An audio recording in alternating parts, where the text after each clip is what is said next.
साल 1985 की बात है। राजस्थान के एक छोटे से गांव कर्णावती के किनारे पर एक पुरानी जर्जर हवेली खड़ी थी। ठाकुर हवेली।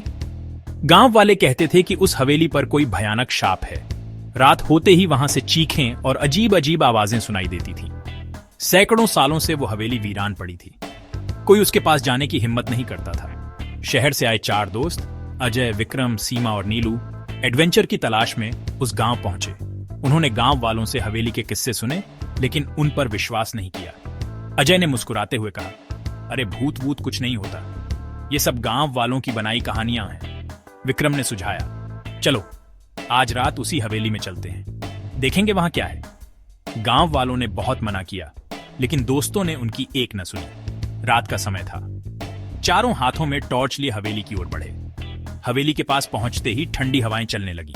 दरवाजे पर जंग लगा हुआ ताला था, लेकिन जैसे ही अजय ने उसे छुआ, ताला खुद ब खुद खुल गया। चारों चौंक गए, मगर रोमांच में भीतर घुस गए। अंदर का माहौल डरावना था। दीवारों पर खून के हाथों के निशान थे और फर्श पर बिखरे पुराने खिलौने पड़े थे। हवेली की दीवारों पर अजीब आकृतियां उकेरी हुई थीं, जिनसे ऐसा लगता था जैसे कोई उन्हें खून से बनाया गया हो। रात जैसे जैसे बढ़ती गई, अजीब घटनाएं शुरू हो गईं। सीमा को लगा कोई उसके पीछे चल रहा है, मगर मुड़ने पर वहां कोई नहीं था। नीलू को हवेली की दीवारों पर छाया जैसी आकृतियां दिखने लगीं। विक्रम की टॉर्च अचानक बुझ गई और उसे किसी की सांसें अपनी गर्दन पर महसूस होने लगी। अजय ने जब एक कमरे का दरवाजा खोला तो भीतर उसे एक पुरानी तस्वीर मिली। उस तस्वीर में एक परिवार था, एक ठाकुर, उनकी पत्नी और एक छोटी बच्ची। मगर उन सब की आंखें तस्वीर में काली हो चुकी थी, मानो वो आत्माएं हों। उसी समय हवा का एक झोंका आया और कमरे की खिड़कियां अपने आप बंद हो गईं। तभी कमरे में एक धुंधली परछाई प्रकट हुई। वो परछाई धीरे धीरे एक औरत का रूप लेने लगी। उसके बाल बिखरे हुए थे और आंखों से खून बह रहा था। वो कराहती आवाज में बोली, क्यों आए हो मेरे श्रापित घर में?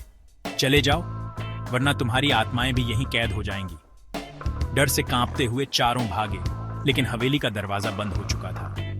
वो औरत की आत्मा अब हवा में तैर रही थी और उसके पीछे पीछे कई दूसरी परछाइयां भी दिखने लगीं। वो ठाकुर और उसकी बेटी की आत्माएं। हवेली की दीवारें हिलने लगीं और कमरों से चीखें गूंजने लगीं। आखिर एक बूढ़े पुजारी की आत्मा प्रकट हुई और सब बताया, ये हवेली कभी एक अमीर ठाकुर की थी। ठाकुर ने अपनी हवेली में खजाना छुपा रखा था, लेकिन रात में डाकुओं ने हमला कर उनके पूरे परिवार को बेरहमी से मार डाला।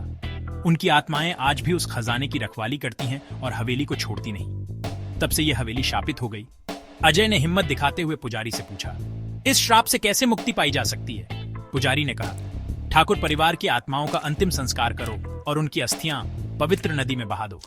काफी मुश्किलों के बाद चारों ने आत्माओं को मुक्त करने की क्रिया की। हवेली धीरे धीरे शांति में बदलने लगी। सूरज की पहली किरण के साथ हवेली की सारी डरावनी छायाएं मिट गईं। चारों दोस्त गांव लौटे। अब वो हवेली वीरान नहीं थी, बल्कि शांति से खड़ी थी। लेकिन गांव वाले आज भी वहां जाने से डरते हैं, क्योंकि हवेली की दीवारें अब भी उन रातों की दास्तां कहती हैं। लेखन चैट जीपीटी।